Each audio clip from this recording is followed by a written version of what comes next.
Come on, anytime now.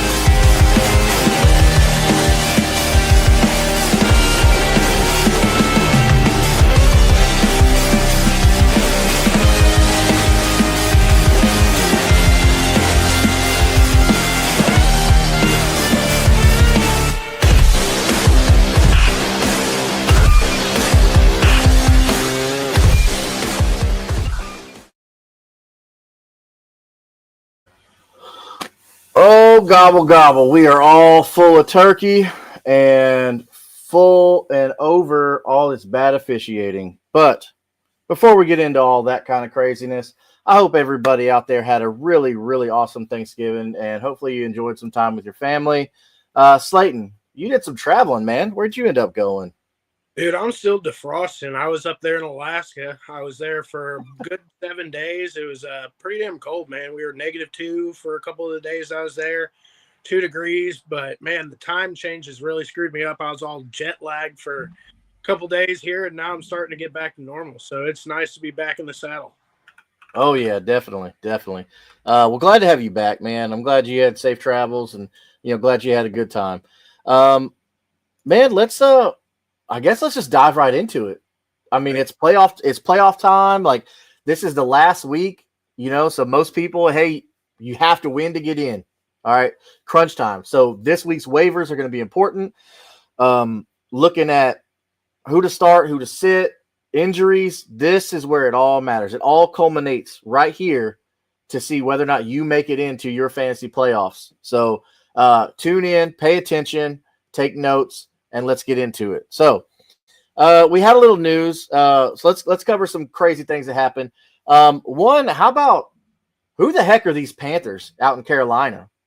You gotta do me like that early. All right, all right, man. I gotta give credit to where credit's due, man. They've looked really good. They're starting to get a groove together. Granted, there was a couple things that were going on in the game that I wasn't in love with, but at the end of the day, they won. So I gotta give credit to them. They looked fairly good. Bryce Young has looked pretty good over the last couple weeks, and I'll tell you what, I did some diversifying of the revenue whenever I was doing my best balls in the offseason, and I did not realize how many shares of Bryce Young I ended up with. So I'm pleasantly surprised, and I feel pretty good right now. Yeah, I bet you are pleasantly surprised, especially as good as Tedroy McMillan has looked, man. He Yeah, has looked pretty dang good. How about that? phenomenal. And just to like piggyback off of that, like they're really starting to get things together. Coker's starting to make a role there for him. So like I'm really happy to see Bryce Young take that step forward because there was a point here in the beginning of the season that we were all kind of like, yo, man, like what are we doing? And it did not look good. So I'm happy that Andy Dalton didn't have to come back to save the year again. But man, I'm really, really happy with how they look near the end of the season here. Yeah, for sure, man. So let's look at some studs and duds. Let's real quick look at week 13, how our players did. So we had some pretty good performances. Kind of one that really kind of stuck out to me is not an actual individual player. It's actually an entire group of players. And who do you think that is? New England's defense. Yeah, no. 17-point week this week, so I'm feeling pretty good about them boys, man. They pulled me into a tight 6 seed going in here and got me the win, so I'm feeling pretty good about that. But who are we talking about? Seattle, bro. Oh, I know. Their defense dominated. It was embarrassing. They have been on fire the last couple weeks, and I'm just excited that Jackson Smith-Njigba is taking a really big step forward. The ghost of Cooper Kupp, he's still there, but he's doing all right. And to see Sam Darnold come out and kind of take everything that happened at the end of the season last year as a grain of salt, and to keep trudging forward. And I think that what they've put together has been phenomenal. Especially that defense too. That defense has been outstanding. They are starting to look back in that form of when they won their last Super Bowl. So I'm really excited to see kind of what comes of this team. I think there's going to be a Seattle Rams game here in the playoffs that I think is going to really be a barn burner. Yeah, the only thing I got with Seattle is they got to figure out what's going on with Zach Charbonnet, Kenneth Walker, that whole dynamic there. Brother, just one of them please get hurt. I hate to wish an injury, but damn, dude, you guys are just squandering both, and it's terrible. And they're not both usable, which is really sad. I guess it's good for football in a sense, it's good for their career, but at the same token, we're not really getting a whole lot of crazy weeks from both of them. It's just kind of middling, or one blows up, and then it's just kind of oh, okay. But you never know. There's no rhyme or reason. It's all kind of scheme dependent and game script dependent. It's weird. It's really weird. Yeah, it doesn't make any sense at all, bro.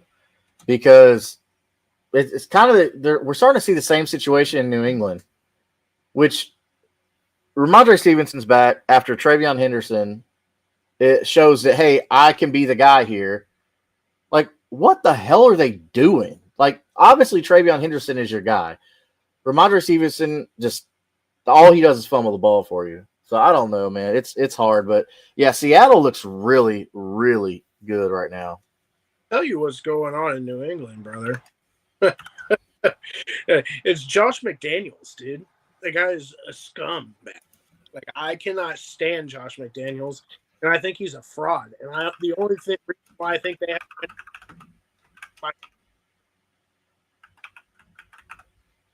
Yeah.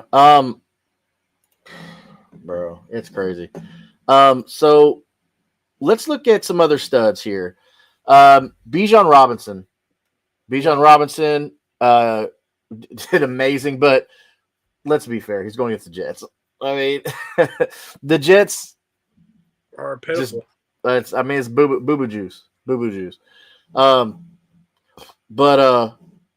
Yeah, so Bijan goes out there, rushes the ball 23 times, gets you 142 yards and 1 touchdown on the ground. But, I mean, he's catching 5 of 7 targets for 51, so that's good. Yeah. That's what you want in your running backs right there, especially the PPR format. Patrick Mahomes is still looking great, man. It's the first part of the season, he looked a little slow, the Chiefs were just lacking or whatever like that, but Patrick did pretty good, man. He got you about 261 and 4 tutties, though, so that's pretty dang good. And, of course, Rashid Rice. That was my next one. Rashid Rice. So if Mahomes is doing well right now, usually that means Rashid Rice is right behind him. Rashid Rice got 92 yards and 2 touchdowns, but he got 8 receptions, though. Anytime a receiver gets over 6 receptions, I think that's amazing. But how about Dontavian Wicks? Dontavian Wicks looked good this week. It's been really weird in Green Bay. There's no rhyme or reason. Christian Watson coming out of nowhere and really ascending this year, which I'm very, very happy for. I really don't have too many shares of him, to be honest with you. I have maybe 1 or 2 in some dynasty leagues, but at the end of the day, he has not looked good. He's been one of those guys that has always been kind of middle of the road, would catch a couple passes, and then next thing you know, he was in 3 weeks and then he's out for the rest of the season.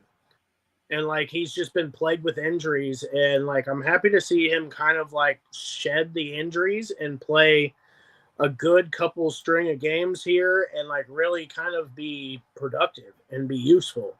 And everything that kind of Jordan Love's needs right now because everything is in complete disarray. Like you're losing players left and right as far as your wide receiver core. So like I don't know, it just seems interesting to have him back and to see him rolling, and to see Dontavian Wicks making a wild appearance this week after being just silent for months. Yeah. How about we flip the coin here and we look at duds? Duds. How about another dud, which is for 3 weeks in a row, Lamar Jackson? Mm-hmm. What's going on, dude? Piss poor wide receiver play, holding on to the ball too long, trying to do too much, like the same shit that happens every year. Like it's the same song and dance, but they do nothing to fix it. Like it blows my mind how that man has been there for how long, and there is no wide receivers there to help him. Everybody disappears when it gets time to be for real. And I've about had it because like I've been screaming to the rooftops, like, please draft a wide receiver that's worth a damn. But I'm starting to get to the point where like I don't think it's them. And nor do they want to put that much capital into a wide receiver when they're paying Lamar that much. But at the end of the day, like he can't do it all. You know that he's going to get hurt if you do put him in that position. So like what are we doing? Like it makes no damn sense. And the line's terrible. Like the line's not great, so I'm just like, man, like what are we doing? Like we need to get something figured out here. And you think that Harbaugh would get this figured out, but he still is just dancing around the fact. So yeah, what the heck is going on with Harbaugh? Normally it was like you could trust Harbaugh's offense, especially with Lamar Jackson. We've known that you really can't trust a wide receiver in Baltimore. We've known that, but Zay Flowers has usually been like this year has been pretty dang good, but he goes out like this week and bro gets you what 6 yards. Yeah, he normally is. And that's the thing. Like he normally does great throughout the season. He's a great player, but once you get into playoffs, like the dude's dropping everything. Yeah. And he lost a fumble too, so that hurts your points. Especially if you have negative points for fumbles. Like it comes week, 12, 13, 14.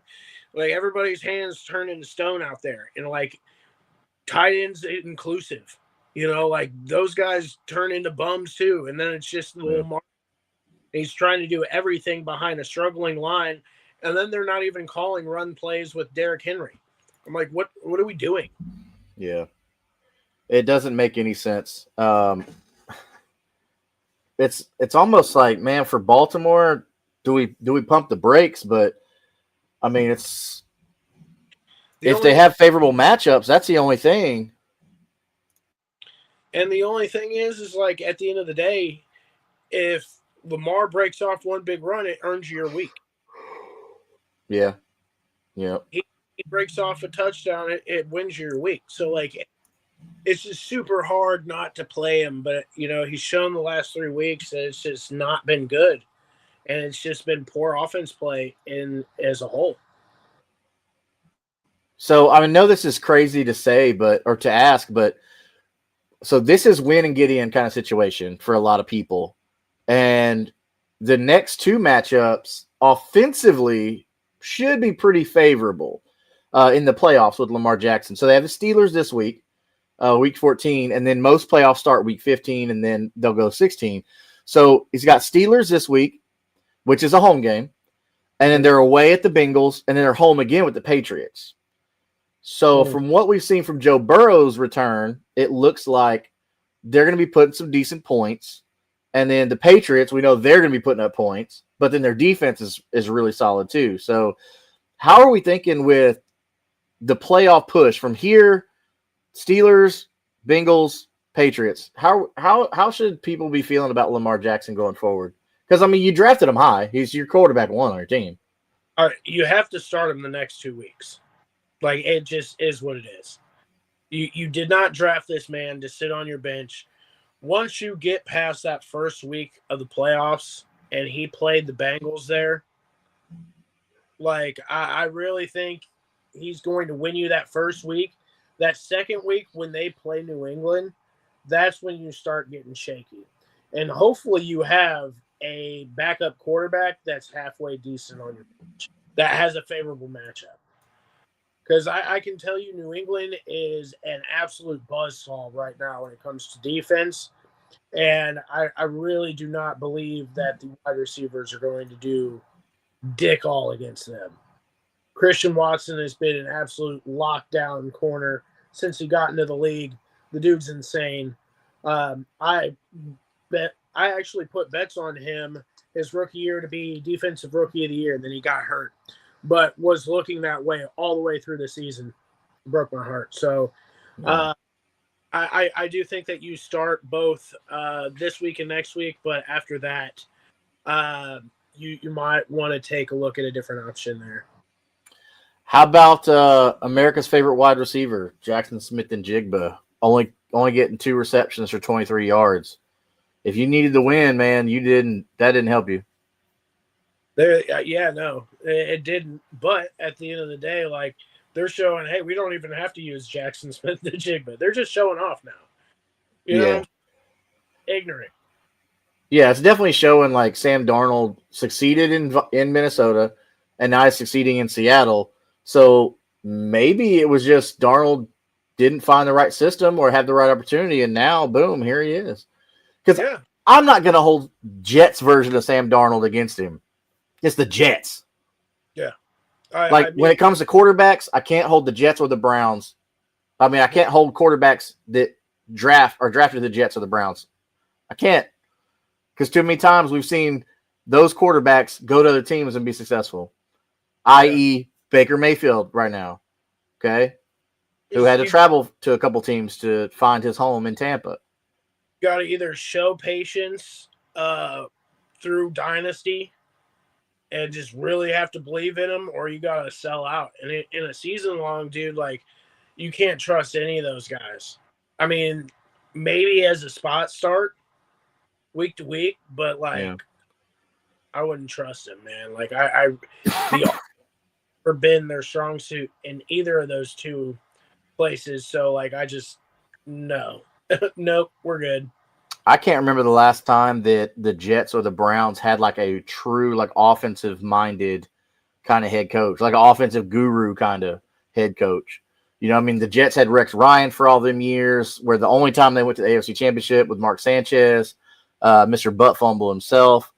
And maybe Browns fans can help me out here, but I can't remember a time where an offensive guru, and don't say Kevin Stefanski, because like that's not offensive guru. Offensive minded, yes, but offensive guru, no. I mean, run game guru, I think he's got the fucking run game figured out, but his is piss poor, dude. Like, I think that was kind of Stefanski's thing when they brought him in, was like run game. And like, you know, they had a little bit of a wide receiver, you know, core there for a minute when OBJ and Landry was there. But like, man, like they kind of had a nice looking squad on paper though. Yeah. They had a really good looking squad then, and I think that was around Josh Gordon area too. So like, man, like bro couldn't stop hitting the ball, man. Yeah, he was smoking that weed. Yeah. But that was one of my favorite players, you know, watching whenever I was growing up, was Josh Gordon. Like, even though he was a complete dumbass in like how he operated as a professional, but man, what a talent. And just like going back and listening to some of his interviews and like some of the things that he says about like how messed up he was, and he was going out there and playing games just completely wrecked. Like, you're like, dude, like, it wasn't just weed. He was partying his ass off and like showing up to these games just hammered drunk and going up there and putting up like 150 yards. At least the last time you had a party animal starting games for you in Cleveland, I mean, to our knowledge, he didn't show up, you know, inebriated. No. he was partying the night before, but he at least showed up straight the next day. Yeah, it's just So, crazy. and for all of you who don't know who we're talking about John Money Manziel. Yeah. Which I watched that documentary about him not too long ago, like The Untold Truths or whatever. It was good. Looked like he was getting back on the like straight and narrow, and then like I seen like a video of him like last week with the guy that shines the shoes and stuff, and he looked like he was trash, dude. Like he looked like he was tore up. And I Yeah, was he like, got money from that documentary. He's out there partying again. yeah, he's back. He's back getting lit. That didn't last long. He just long enough for the world to feel sorry for him for 5 minutes, and then boom, now he's. To stick with the Browns, they are announcing that Shedeur Sanders will start again week 14, which I think as he should, just kind of see what you have in him. You know, I'll be honest with you. I've been very impressed with how he's handled the media, how he's handled coming into this spot. You know, granted, he hasn't had the greatest hand dealt. You know, like at this point, like I understand, like, you know, there are some things at fault. Like there was some things going on behind the scenes that kind of hindered him on many levels. But how he's handled things, how he's not completely gone out there, trashed everything Kevin Stefanski when he has pretty much every right to. You know, like at this point, like the entire team is around him. You can see that the entire team wants him to be the quarterback. I don't think anybody from that team wanted Dylan Gabriel or wanted Joe Flacco or wanted any of those guys, you know? I think, truthfully, they wanted Shedeur. Man, we're getting all sorts of people here. Well, good evening, boys. How's it going? and ladies. There's one lady. Heck yeah. We don't know how you identify, but I don't care. So can we touch on some of these bad officiating calls that we've seen this week? Because we've seen it the past couple seasons, just like blatant, like what? But it seems like this week in particular, there was like an obscenely high amount of bad calls. Even one like super questionable field goal. Some people are saying like, oh well, this is the rule and this, and they can't review it. Like all scoring plays are reviewed, except for field goals that go over the crossbar. Loopholes. Yeah. Like what, dude? Like, come on now. Like, this is insanity. Like, I don't know. You got rules for every other fucking scenario out there. So why is this not reviewable?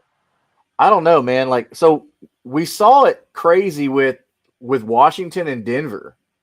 Like the whole fourth quarter was just crazy calls. Most of them didn't even make sense.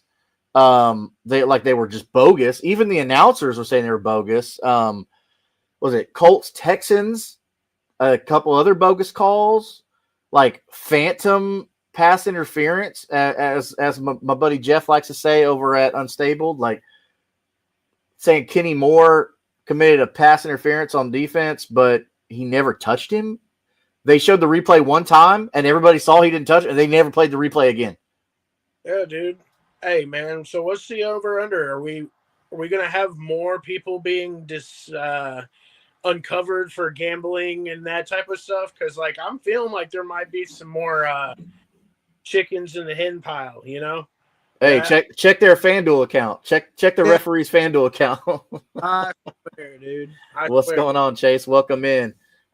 Chase, go ahead and hit that subscribe button. You get a chance to win a free jersey. You see it down at the bottom. Once we hit 200 subscribers, get you a free jersey, my man. See. If you're doing a Q&A, I have the number one claim, 12-team PPR league. I'm 10-3. I have Kyron Williams. Do I use the claim for Blake Corum? I've been holding it to pick up a running back if there's a major injury. Excellent question, Chase. Thank you. That is an amazing question, man. You have the number one claim. What do you think about him picking up Corum, or do you think he's safe at Kyron and maybe shifting gears to another handcuff or maybe another player? I mean, there's not much out there left, if I'm honest with you. Like, there's really nobody that is really standing out unless there's an IR guy that you would be like, maybe keeping your eye on for a late season push. Like somebody that might come back in the next week or two. Because I've been Trey seeing Benson. Trey Benson or like Mike Evans. I've been seeing some people pick up Mike Evans. So I'm sure there's some whispers and some rumors of him coming back. But I mean, realistically, if you're bolstered in all areas, which it sounds like you are, it sounds like you are in a pretty good position with the 10-3 team that you have. So honestly, I think what the big deal here is if you're bolstered in all position and Awesome job, Chase. Man, I tell you what, I don't know, Chase, if you've listened to the show before, but hopefully you were listening to us when we told people to, hey, go grab Trey Benson as soon as he went on IR and everybody was dropping him. Hopefully you were one of those smart individuals that went ahead and did that, man, because it's going to pay off for you. Yeah, he's going to come back and run all over, man. Like, especially with Jacoby Brissett still behind the saddle there. Like, it's looked really good. And, like, they decided not to open the window for Kyler Murray. Did you see that? So it's Jacoby Brissett probably the rest of the fantasy season. So rightly so, man. Like, congrats, because he's looked good. That offense has looked good. Yes. It's operated fluently, which is nice. So, I mean, realistically. Smart man there, Chase. I like your style, man. Realistically, man, if you have a little bit of space to kind of bolster and make sure that, if there is a freaky injury or something to go on, that you're not just caught with your pants down, I would definitely pick that up. But, I mean, if it's something that you've got depth in the area, I would kind of dig further and see if there's any IRs or anything good that you can swoop up. Yeah. I mean,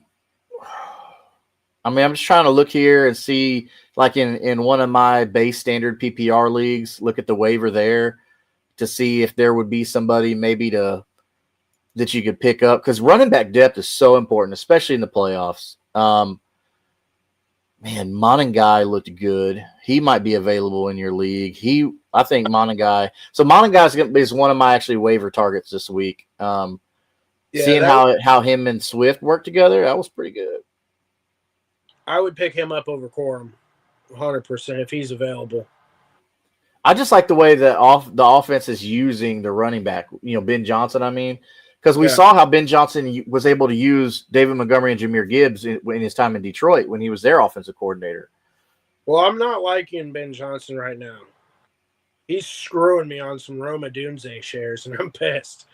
That is weird. I love Roma Dunze. I loved him, and he looked fantastic coming out, and then like out of nowhere just flip and switch, and it's been trash last couple weeks. And I'm like, man, like what is going on? And it's really bugging me, and I don't know if it has something to do with the emergence of Kyle Monangai or what the whole deal is there. But he said Monangai is taken. This is a 12 team with 6 bench spots, so it's really thin. Yeah, that's going to be pretty thin. So if Monangai is taken, then I don't know, maybe if Alec Pierce is available, because now the Colts are kind of in a position where they have to win like every game.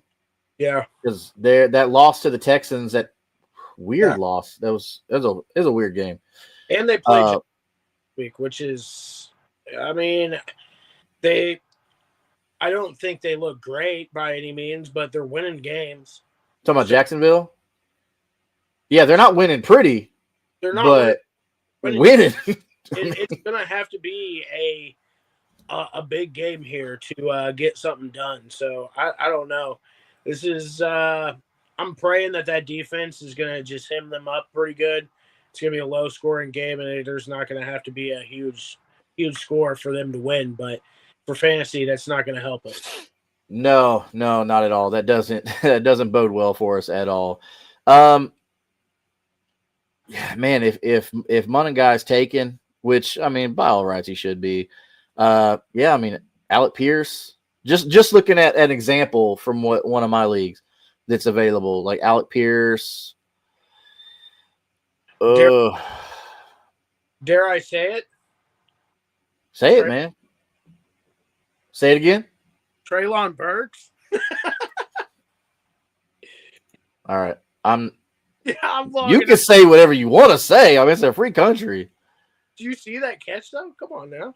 Bro. And wearing number 13. He's back. Like, think about this. If Treylon Burks actually it becomes, like, pretty decent, like, not say, like, look, it's Terry and Debo. Like, we all know that. But to say if Treylon Burks is actually decent. Serviceable, that would be crazy. Bro, the Titans. What are you doing with your players? Because they leave you and they go do well. Yeah, well, what are you doing with your quarterback? Wasting him, I guess. That's why they're leaving. Because they ain't got nobody there. Yeah. Mike Evans is available, actually, but could end up... I don't know if you leave Evans on the waiver wire. Like, yeah. Evans is a stud, like, bona fide stud. The fact that he wasn't stashed on IR is crazy to me. Yeah, that's a touchdown stud. If he comes back, like, next week, that you're going to be very happy that you had him. 100%. 100%. Because, look, the Bucks are 7-5. Yeah. They're battling the Panthers, so they have to win games. So Mike Evans is tried and true. Him and Baker Mayfield have a relationship. All right. They hang out outside of the facility. Like, they do all those things that you want your quarterback and your receiver to do. So, I mean, this is one of them things where, hey, bro, you kind of got to look at that and say, hey, Mike Evans is a touchdown monster. So money somehow this year. Oh, totally. So we talked about bad officiating. I mean, the league's going to have to do something. They're going to have to do something because when you've got retired, super experienced officials working for these networks like ABC, NBC, CBS, ESPN, they have their own in-house like officials making way more money than they ever did, calling games or whatever. But these people have just decades and decades of experience, and they're saying like that's a bad call, or saying that should never been called, things like that. Then it's like, man, why doesn't the NFL? And I heard this on Pro Football Talk actually. They were like, man, why doesn't the NFL just bring in people to be separate from the officiating crew? Like, you're not part of that crew, so you don't have any loyalty to that guy saying, is he right or wrong? You're right. But you work for the NFL, and as quality control, you make a decision and then say nope, and you call and say that's not right. Or even like what the XFL or the UFL or whatever the hell they're calling themselves this year, like what they do with their penalties. There's always like a review on it. Like you can do a review, and there's a guy that like watches the clip, explains what he sees, the whole nine, and then reports it back. Like, yeah, so do that. So like do something like that, at least have like a check and balance, if you will. Because like at the point now, it's like everybody's kind of it's ruining the fun of football. And it's not enjoyable when stuff like that happens. It's only not at all. When it's the Rams and they're in the playoffs and they get to move on, that's the only time that it's okay. Outside of that, it's bullshit. No, we got to call it down the middle. Seriously, there's something that needs to happen with that to even be held accountable. Like, these guys don't get fined. They don't get anything. But a wide receiver goes out there, does finger guns, he gets fined $2,000? They said the nose wipe was violent, too. So, like, come on now. Like, let's, if we're going to start finding people, let's find these damn referees that are making buku money out there and blowing games. Yeah. Like, not just affecting games, but you're affecting, like, playoff standings. Like, why are these owners allowing this to happen? Like, if the owners have all this, like, power, because they're the 32 individuals or the 32 organizations that make up this entity, that is this money powerhouse. Yeah. Why are they sitting here not going to Roger Goodell saying, "Hey, bro, this is BS." But it also kind of, there's a lot of the people out there that's like, "Oh, well, it's scripted. It's the story. This is what they want. They're pushing it." It's like, well, then you need a third party holding these people accountable. So I want to see public reprimand. You suspend players for bad actions. Yeah. I want to see it. I think if there needs to be like a strike system or something, Yeah, like you get so many bad calls, you're bumping down to another division or something, or you're suspended or something. Yeah, you're going to fucking ref D2 football, baby. Like you're going to college football. No, send them down to 7th grade B team football. But no, like seriously, they need to either be suspended without pay, fined, something. This point is getting ridiculous, and it's changing the trajectory of everything. So if you don't want to look guilty for fixing games or scripting games or any of this other crap, I would be fixing this immediately. Or the money is going to be affected by viewership or all of the above to where it's going to put enough impact on the NFL to have to do something. Yeah. I mean, there's lifelong football fans that are like, man, this is making me not even want to watch football. Yeah, and it's going to get to the point where it's just like nobody wants to watch this anymore because... Yeah. Because if it's scripted, why am I watching it? If the outcome is already... It's like, I already have that. I watch WWE. Mm-hmm. Like, I already watch a scripted television show. Yeah, and they're doing a pretty good of selling it, Yeah, yeah. At least they're doing decent acting. Yeah, they're kayfabing the hell out of it, dude. So, of course, with all the great players that we talked about this week, one just stood head and shoulders above all the rest. I mean, a phenomenal week. Another week, come to think of it. I mean, after he went ahead and said, like, he was upset, to say the least, had the owner down there while he was complaining, all that stuff like that he wasn't getting the ball enough. His targets were real short. Well, targets haven't been an issue the past 3 weeks at all. I'm talking about AJ Brown. AJ, baby. Which, coincidentally, AJ Brown is tied to Treylon Burks. Yep. Because if you guys and girls out there remember, in the draft that Treylon Burks came out, the Titans traded the draft pick they traded AJ Brown to the Eagles for their draft pick, which they drafted Treylon Burks. It was literally a 1-for-1. Like, you gave away AJ Brown thinking that Treylon Burks was going to be the next iteration of him. And that didn't work out. 3 years later, he's off your team. You gave up. It didn't work out for you because AJ Brown now is a Super Bowl champion. Yep. So for the cheap, yeah, they got a deal on that. Hated on that, boy. But yeah, PPR, AJ Brown got you about 35 points. He do what? Arthur Juan's the man. He got it done this week for you. You know that's his real name, right? I did not know that, actually. That's pretty cool, actually. Yes, sir. So that's like Chuck Norris's real name is Carlos. Yeah. Yeah. He got 12 targets, so he's getting targets, but he caught 10 of those for 132 yards. Phenomenal. And 2 touchdowns to go with it.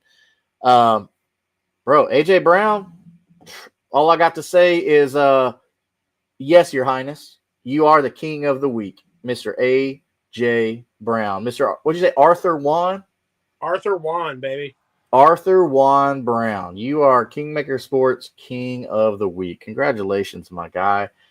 Keep up all the good work. I guess, like they say, the squeaky wheel gets the grease. Yes, sir. Yes, sir. So I guess there's something to that. He's got 33 targets in the past 3 weeks. So this is pretty good. Yeah, you're averaging 11 targets a week. It's pretty good. Jalen Hurts still, I don't know what's going on there, but we won't get into that. So let's look at bye weeks. Okay.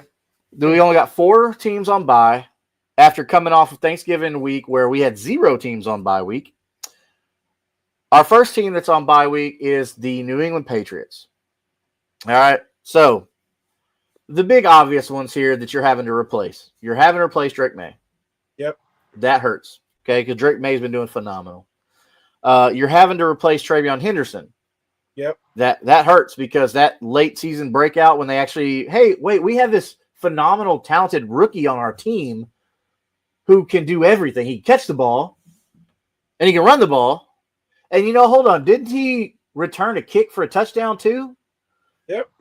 So the kid can do everything. And then you're also having to replace Stephon Diggs. Yeah, and you're having to replace this damn defense, dude. Because I can tell you what, they've been top 5, top 10 defense with ease every week. And, I mean, man, you can't beat that defense. So you're definitely missing some points there, whether it be your casual 9 to 15 from them. Like, man, that's a hard hit, too, whenever you're scrounging for random bucks if you don't get one of those top. So good luck. Hopefully you get the chance to pick up Tampa Bay's defense this week and call it a day. Yeah, definitely go get a defense that's playing a crappy team. That ain't no joke. Pretty much anybody that plays the Jets, right? Isn't that the rule this year? Anybody plays the Jets, anybody that plays the Saints, which is Tampa Bay, anybody plays the Titans too, man. Yes, sir. Tampa Bay plays at home against the Saints. So just great prime time weather right there, boys. Yeah, they're gonna like that a lot. It's supposed to be sunny and 75 out there in old Tampa. So yeah, go get the Tampa Bay defense against the Aints. I can't even really call them the Saints right now. Like I feel like when I say that word, I should have a brown paper bag over my head, something like that. But next team, the Giants. Jackson Dart and Theo Johnson, maybe, but that's it. I know Robinson's been good, dude. Okay, I'll give you that. You got to give the man some credit. He's not been bad. He's been serviceable, especially in PPR leagues. He's got you at least 10. The last couple weeks he's been pretty solid too. I mean, the dude's starting to come on, and I like it. I think he looks good. But, yeah, you're right. I mean, but he had I don't know, the one against Detroit, I feel like that 30 burger that he gave you is kind of an outlier for him. Not to say he can't get you like a good 15 per week. I'm not saying that. But a 30 burger is like probably not going to hit that the rest of this season. Oh, no, you're not going to hit that ceiling again unless you're playing like if you got maybe a Cowboys game. He did put up 28 against the Cowboys week 2, though. Yeah. So there might be a chance for him to get another one because I want to play the Cowboys again here soon. Maybe no. They do play Dallas week 18, but that doesn't help for fantasy. For fantasy, obviously you don't have him, right now if you have to play your last week of the season, but you will have him against Washington and then against Minnesota. So those are 2 favorable matchups right there. Yeah, Washington will be a good game for him there. Yeah, for sure. So that's something good to hold on to. Wan'Dale's definitely going to help you in the playoffs. And also if you've been playing Jackson Dart, which I don't have Jackson Dart as a starting quarterback. I don't, man. I don't, but I have him as a QB2 and a super flex, and he's been phenomenal. Yeah, as your QB2 for sure. Flex, he's great, but like anything outside of that, I wouldn't be trusting him as your starting QB. Yeah, because it's pretty much like he's having to figure it out. New York, without Malik Neighbors, without Cam Scatterboo's emergence, it's rough. Tracy now, because I'm pretty sure he's probably done. Like, I guess fire up Devin Singletary at some point.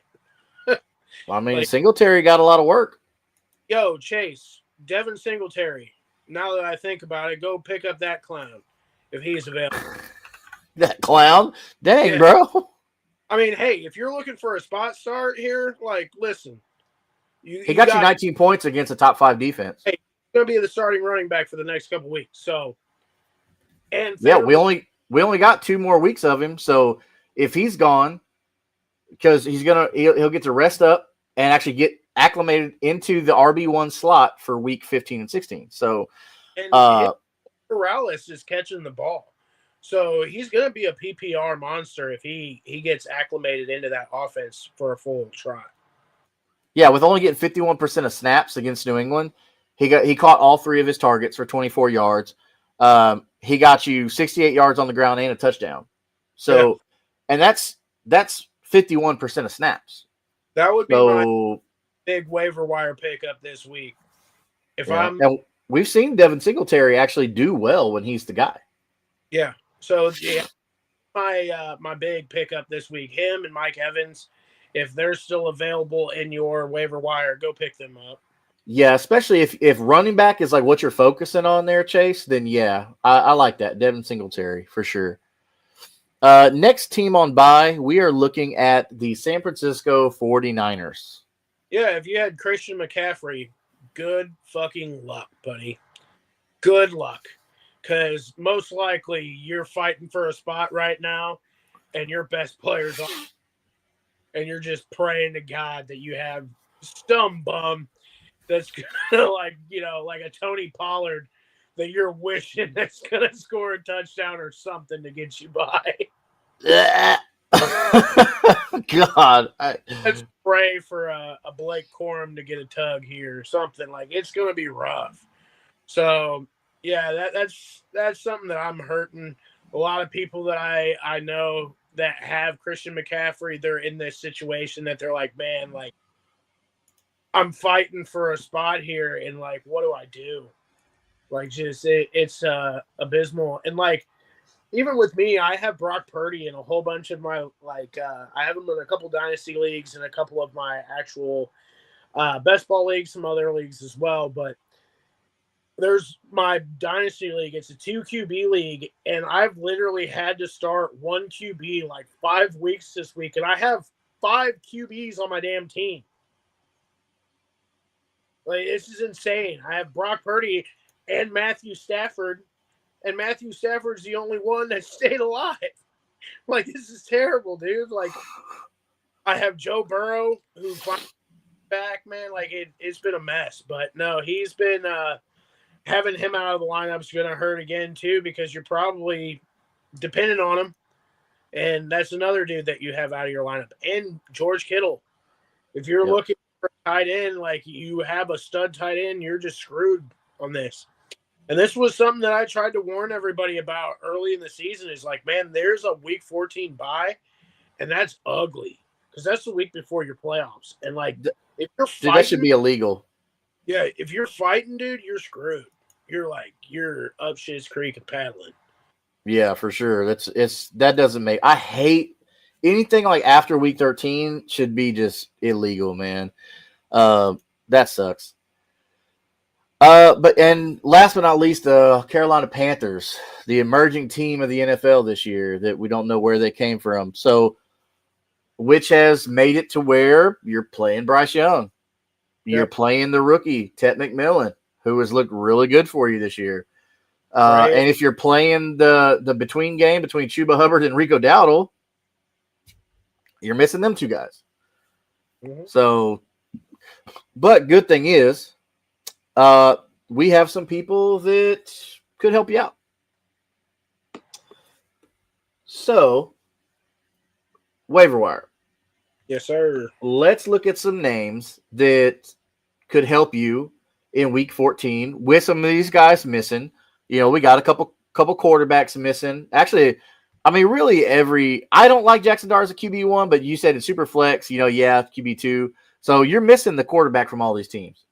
Mm-hmm. You're missing the running back from 2 or 3 of these teams. Mm-hmm. You're missing tight end from a couple of these teams. So what's one waiver ad you have this week to kind of help fill the gap for these guys that we're missing? So this week in particular, Kyle Monunga is definitely, if he's still available, he's one guy that I'm going after. Especially for like a spot start this week. If you're not spot starting this week, I would probably lean more towards a Devin Singletary, because I think he's going to be less owned in most of your leagues there. But that would be my number one right now. If you're looking for a start now, it's going to be Kyle Monunga.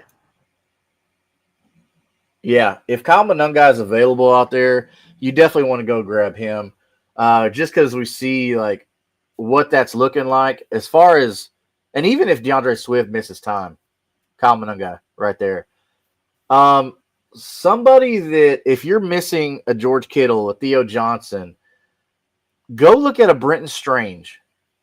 So they have the Colts this week. Okay, another division game. It's a must-win for the Colts, so they're going to be putting up points. And Trevor Lawrence should be under pressure most of this game. So what does that mean? Why Brenton Strange? Because with the quarterbacks under pressure, they want to look for that quick dump-off pass. Who better? Brenton Strange, your tight end. So I'm going to say go pick up Brenton Strange as a good waiver ad this week if you're missing a Kittle or a Theo Johnson, somebody like that. Slayton, what's your next waiver ad you have for everybody? Waiver ad is definitely going to. I'm playing the long play at this point. You know what it is. It's going to be. So definitely I am looking at my IR spots, and if either Trey Benson or Mike Evans is still available, I am smashing on those guys. Yeah, I definitely like what you talked about earlier about Devin Singletary going and grabbing him, especially for our viewer Chase, who had that question about that. So my waiver ad is going to be Jaden Higgins. Now, this is if you have space, right? The Texans are in a position to where, like, hey, we could go on a run and win this thing and then go ahead and make the playoffs. So I don't think that D'Amico Ryan's going to hold back. I think he's going to open up the playbook. He's going to let C.J. Stroud just sling it, which C.J. Stroud didn't look great, but I think he's going to let C.J. Stroud kind of cook and see what they can do, because the running game is not good. So they're going to have to throw the ball. So that's why I'm gonna go with Jaden Higgins here. I think Jaden Higgins looks really good, and I think they're getting him more and more involved into the offense. So I don't know. What do you think? I like it. I think that you could definitely do a lot worse at this point. I mean, yeah, like there's not much left. So if he's still available, I mean, he's at least in a starting offense and somebody that's going to get points, like he's in the starting lineup where he's not a second string. He's not like a sometimes player. So I think that will be a little bit more beneficial than like picking up like a no-name player that's, a spot start there, Yeah, I mean, the reason why I say Jaden Higgins is because he's getting about 4 or 5 catches a game. He's got 4 touchdowns on the year, and he's seeing the field about 60% of the time. So we're on a team where they have kind of a lot of wide receivers that are on the field. So they're rotating receivers out. For him to see 58 to 60% is pretty good, I think. But injuries. We honestly didn't have that many injuries this week. So one of your bigger name injuries is going to be Mr. Marvin Harrison Jr. Okay, so Marvin Harrison Jr. Went out with a heel injury, which sucks because you have Jacoby Brissett, Jacoby Brissett has been looking so good since he took over. So it really hurts to see that. But if Marvin Harrison Jr. misses time, then this is wheels up for your Michael Wilsons. especially like we talked about Trey Benson at the top of the show, right? If you got Trey Benson,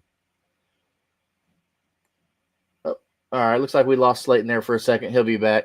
If you got Trey Benson on IR coming back, then oh boy, this is looking really good because older quarterbacks like Jacoby Brissett being an older quarterback, the journeyman veteran, excuse me, the journeyman veteran, then he's going to also be looking for he's going to be looking for I just lost my train of thought. Oh, he's going to be looking for that quick dump off pass. Okay. So with that being said, Marvin Harrison being out, yeah, it hurts you, but I believe that is still going to be okay. It should be like a 1 week thing from what they're kind of saying right now, but we'll see more that's going to come out in the coming days. Dylan Sampson went out with a calf injury, so that kind of hurts you a little bit. Parker Washington went out with a hip injury, so that is going to be well for a waiver ad that we talked about earlier in the show, Brenton Strange. Okay, that's just more targets being allocated for Parker Washington for Brenton Strange away from Parker Washington if he misses time with a hip. Okay, a hip with a player like Parker Washington, where everything is using his hips to get in and out of breaks, that's going to be a big deal. All right, it's going to be a big deal for Parker Washington. So, like I said, go get Brenton Strange if he's available on your team. Man, I don't know why I was out in the cold earlier, so that's probably why. But those are going to be our injuries. All right, there wasn't many, as you see. There's only three injuries that really impact anything. But man, other than that, there's nothing crazy going on with fantasy football. With fantasy football injuries, it looks like Amarion Hampton, somebody who has missed time with an injury, he looks like he'll be back for Monday Night Football. So if you've been holding on to Amarion Hampton, you didn't give up. This is good. Amarion Hampton will be back for Monday Night Football. So for all the Kamani Vidal people out there, I don't know what to tell you. Amarion Hampton's a starting running back. So they're probably going to end up saying, like, hey, look, Vidal, like, appreciate you, bro, but this Hampton's backfield. So I don't know what to tell you. But anyways, it looks like Adam Thielen was claimed off waivers by the Steelers. So Adam Thielen is going to the Steelers, play with Aaron Rodgers. I mean, they're both going to be in the same retirement home. I mean, Adam Thielen's money. I don't think that Roman Wilson, this is for you dynasty owners out there, I don't think Roman Wilson is going to be the answer in Pittsburgh. Of course, we know they have DK Metcalf for the long term. We'll see how that goes. It's looking pretty good right now with Aaron Rodgers, but how is he going to look with another quarterback? Are they going to draft one this year? What's happening with that? We don't know. So Adam Thielen signing with the Steelers. And then, of course, we talked about Amarion Hampton being activated for Monday Night Football. So, as you see down here, if you subscribe to @Kingmaker Sports on YouTube, I know we're streaming other platforms right now, but @Kingmaker Sports on YouTube, you will be entered for a chance to win a free NFL jersey once we hit 200 subscribers. Now, we will be doing the drawing live here on the show once we hit 200 subscribers. So, if you would like to win a free stitched NFL-style jersey, subscribe to @Kingmaker Sports right there that you see on YouTube. @Kingmaker Sports on YouTube. Also, W is our sponsor for this show. You see them up top. They got all the flavors up there. If you use code Kingmaker, okay, at checkout, Kingmaker at checkout. Actually, I want to say right now it's 30. They bumped it to 30% off. But if you use code Kingmaker, you get a hefty discount, and you get some of that good, clean coffee fruit energy. So, without any further ado, this has been our show. This is the playoff push, everybody. This is it. This is the last week you have to make your claim that I deserve to be in the fantasy playoffs. All right. Most playoffs start about week 15, and then they go through week 16, maybe week 17, depending on your league size or your format or whatever you have. But this is it. Go get these waivers. Go get this win. Get in the playoffs. Get you a ring, get you a trophy, get you a belt. Whatever y'all do in your league, go get that. Okay? Don't hesitate. Every point matters this week. This is it. So, if you have any questions, you will see me Sunday morning, 11 a.m. Central Standard Time, right here at Kingmaker Sports, answering all those last-minute questions for you, heading into the final week of the regular fantasy season. Okay? Let's go get wins. Let's go be royalty. Let's get it. We'll see y'all Sunday morning at 11 a.m. Central Standard Time. Out.